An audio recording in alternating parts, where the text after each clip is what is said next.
Today, the Cornwall Channel are in St Ives, and I'm here to give world champion fencer Richard Bonehill a lesson on how we do it up in St Austell. Here we go. What we're going to do, Paul is going to attempt to kill me. Of course, you mustn't try this at home. If you were fencing, you would be wearing modern equipment like this mask, so it's very, very safe, as opposed to what we're doing now, where we're taking our lives in our own hands. Are you ready? I'm ready. On guard! On guard. Go!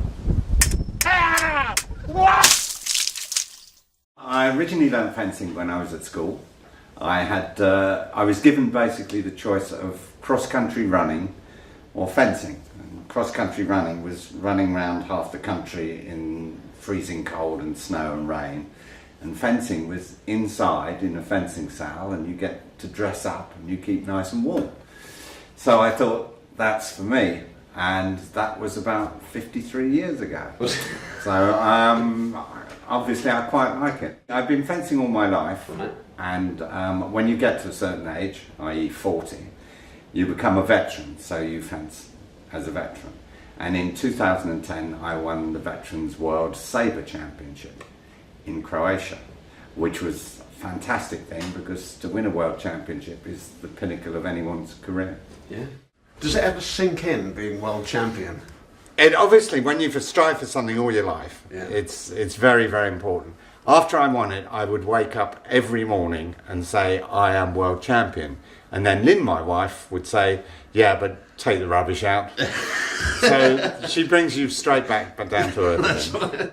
So you told me earlier that once you're a world champion, you remain a world champion. You are always a world champion. Yeah. Although you might lose it the next year, once you have it, it's a bit like being an Olympic champion. You are always a gold medalist. Yeah. So fencing has served you well in like a TV and film career, I understand.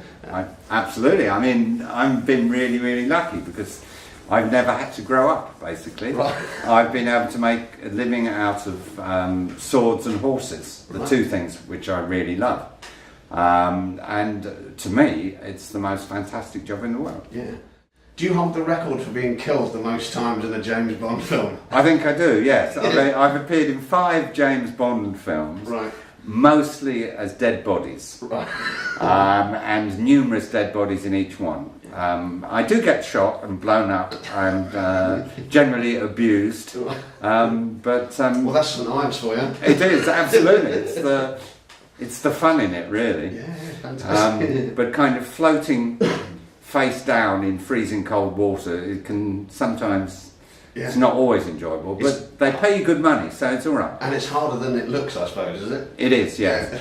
Especially if you've got someone kind of coming down a water chute and landing on your back, which is what happened with me and Grace Jones. Oh, right. But it's, you know, as long as you don't swear too much, it's fine.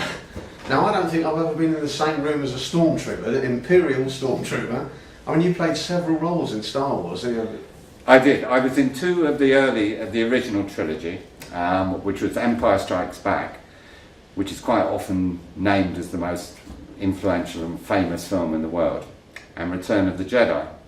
And I was young and fit, and I was an average size, so I fitted into lots of costumes.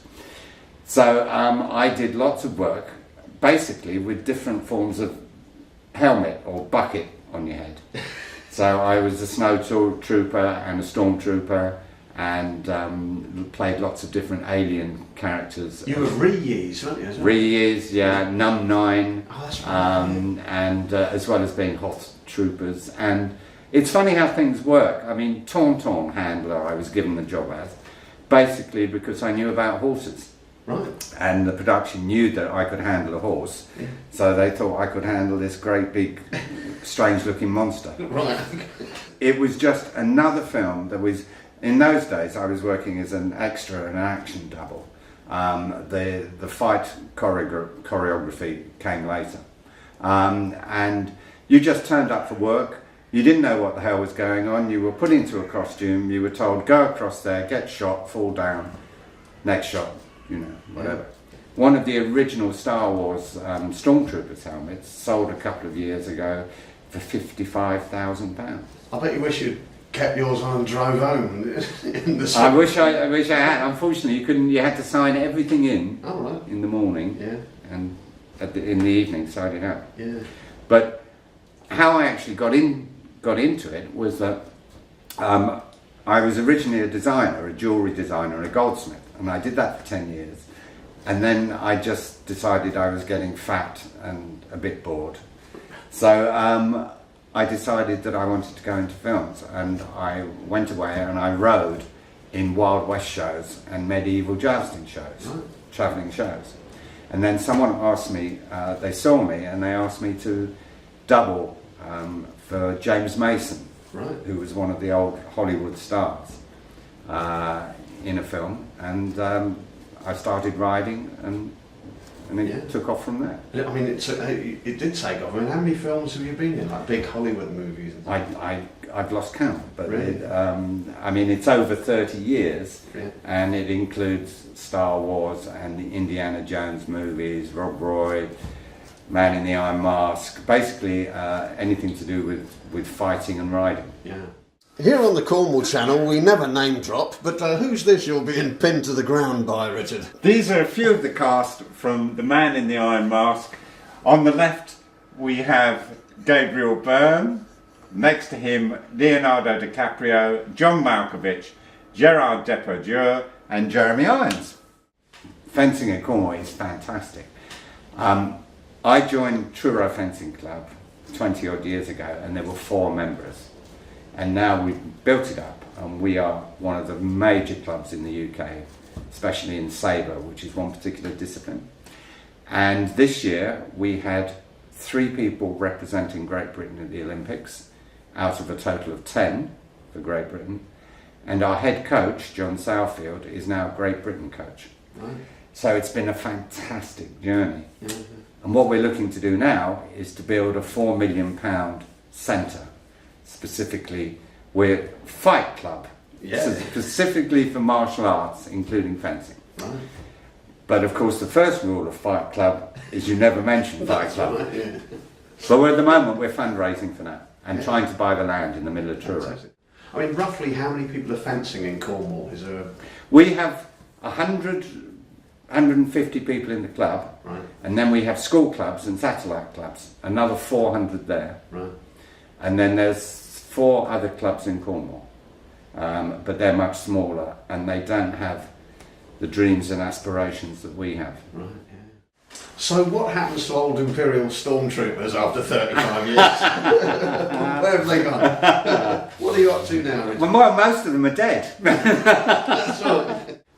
We had a shop in Truro, an antique shop, for 14 years. Which did specialise quite a lot in swords and military things.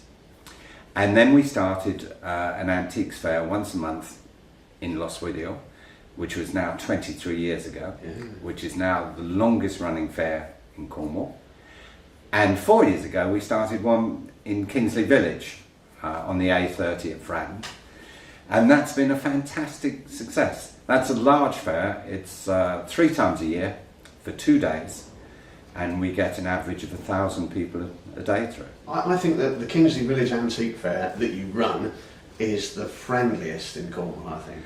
Well, that's the thing. I mean, what we like our fairs, I mean, it can be fairly stressful. Yeah. But we like everybody. It's like one big family. Yeah. And we like everyone to be really, it's all down to the organisation. If you get the organisation right and you build up this massive collection of friends, they come along, they have a good time, and hopefully they take money. Yeah.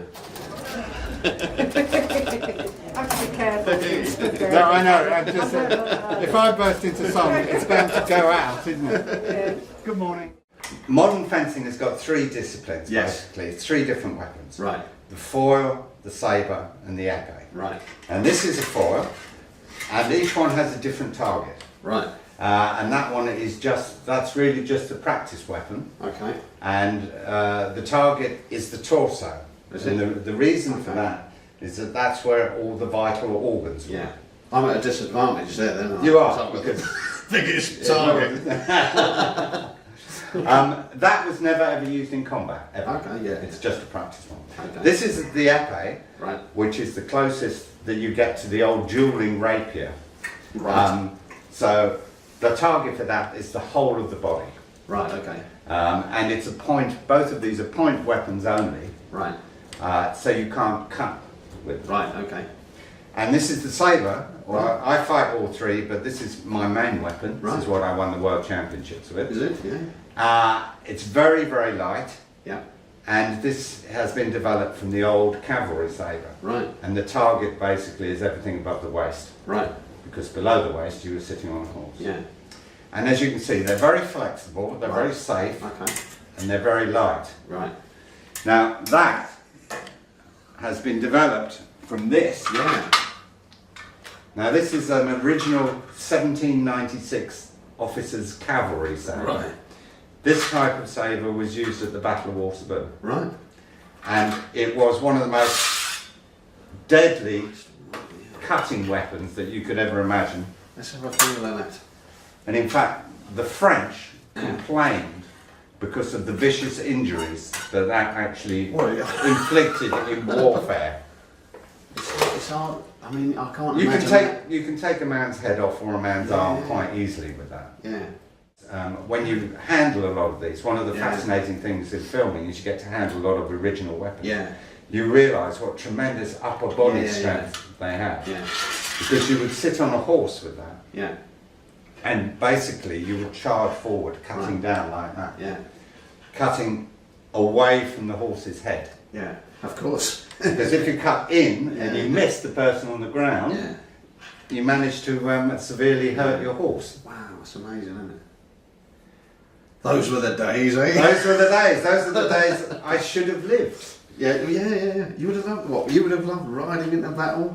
I mean, in film, probably the biggest high you can ever do Right. is to be in a cavalry charge. Really? Because not only are you thinking about exactly where your position is, everything, but once a charge starts, Yeah. most horses will just go. Right. And you realise that if you actually fall off, Right. you're likely to get trampled to death. Yeah. So it's pretty hair-raising and pretty It's wonderful. another world, isn't it, that? It is, and when you think that obviously in battle, you've got cannon fire, explosions going off, Yeah. people on the ground, absolute mayhem, no communication. Yeah. They were real men in those days. They were, yeah. When men were men. When men were men. Yeah. Right, there's a few medals here, Richard.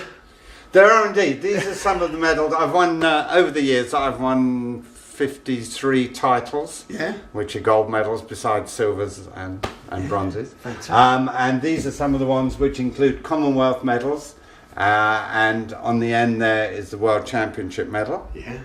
And the FIE, Federation International d'Escrime, Right. which is the governing body of all fencers, then give you this for becoming a World Championship medalist, which of course I'm extremely proud of. It's likely to happen once in a lifetime. Yeah. I'm still going for it, but once is good enough. Yeah. On guard!